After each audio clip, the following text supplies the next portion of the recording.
اب میں جو بات عرض کرنا چاہتا ہوں وہ یہ ہے کہ قرآن مجید میں اگرچہ جنت اور دوزخ دونوں کے لیے الفاظ آئے ہیں، خلود بھی اور ابدا بھی،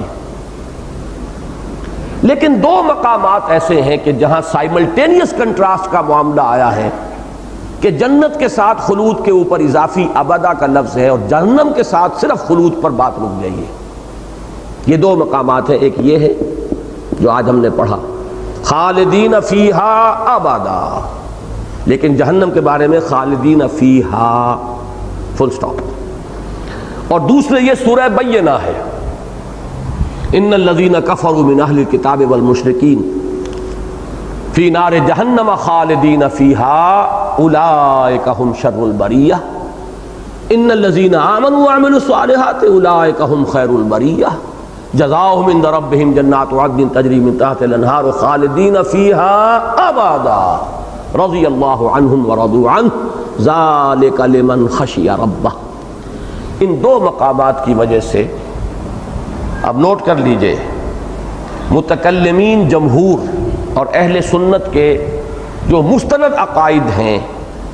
ان میں تو یہی ہے کہ جہنم بھی ابدی اور جنت بھی ابدی، ہمیشہ ہمیشہ،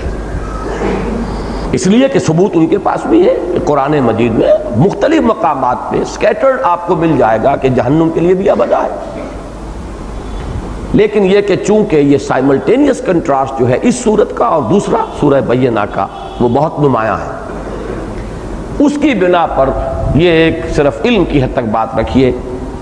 کہ ہماری امت کی دو بڑی متضاد شخصیتیں ہیں، بعض اعتبارات سے بڑی متضاد، پولز اپارٹ، ایک ابن عربی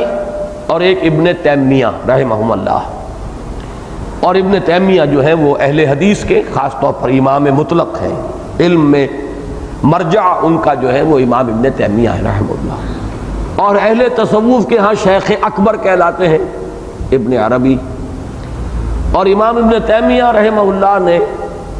کوئی شرعی گالی نہیں چھوڑی جو ابن عربی کو نہ دی ہو، زندیق اور ملحد اور سب الفاظ، شرعی گالیاں یہی ہیں اور تو کوئی گالیاں شریعت میں تو نہیں ہیں، لیکن اس مسئلے میں دونوں متفق ہیں کہ جنت ہے ہمیشہ ہمیش، اصل خلود دائمی ابدی کبھی نہ ختم ہونے والی، لیکن جہنم ایک وقت پر طویل ہے، بہت طویل ہے، بہت طویل ہے، بہت طویل ہے، لیکن it will come to an end، ایک وقت آئے گا کہ وہ ختم ہو جائے گا۔ منطق اور عقل جو ہے وہ اس رائے کے حق میں بہت سا مواد دیتی ہے،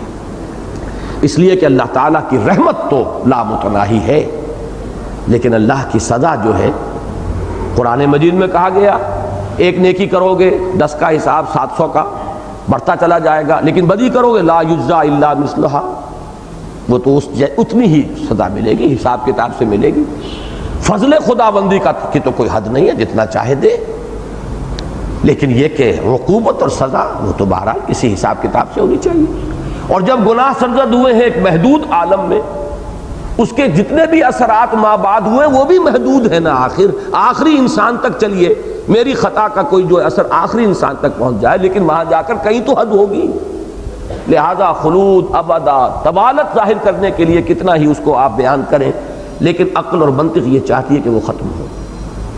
اور یہ دونوں بزرگ اس کے قائل ہیں، اور کچھ احادیث سے بھی انہوں نے استنباط اور استدلال کیا ہے، لیکن میں نے یہ بات آپ کے لیے علم میں صرف علمی انداز سے میں لے آیا ہوں، چونکہ یہ مقام تھا اور میں نہیں سمجھتا تھا کہ یہ جو فرق و تفاوت ہے اس کا ذکر کیے بغیر آگے گزروں۔ باقی یہ ہے کہ جو اہل سنت کا عقیدہ ہے عافیت اسی میں ہے، باقی یہ ہے کہ جو اہل سنت کا عقیدہ ہے عافیت اسی میں ہے، باقی یہ ہے کہ جو اہل سنت کا عقیدہ ہے عافیت اسی میں ہے، اسی میں اسی کے دامن میں پناہ لینی چاہیے، اس لیے کہ ہماری کمزوری یہ کہ ذرا سی کمی کہیں ہو گئی تو پھر جہاں انگلی رکھنے کا موقع ملا وہاں ہم پوری تعبیر کھڑی کر دیں گے، پھر وہ جو گرفت ہے آخرت کے ایمان کی وہ پھر کمزور ہو جاتی ہے۔ اس اعتبار سے عافیت اسی عقیدے میں ہے۔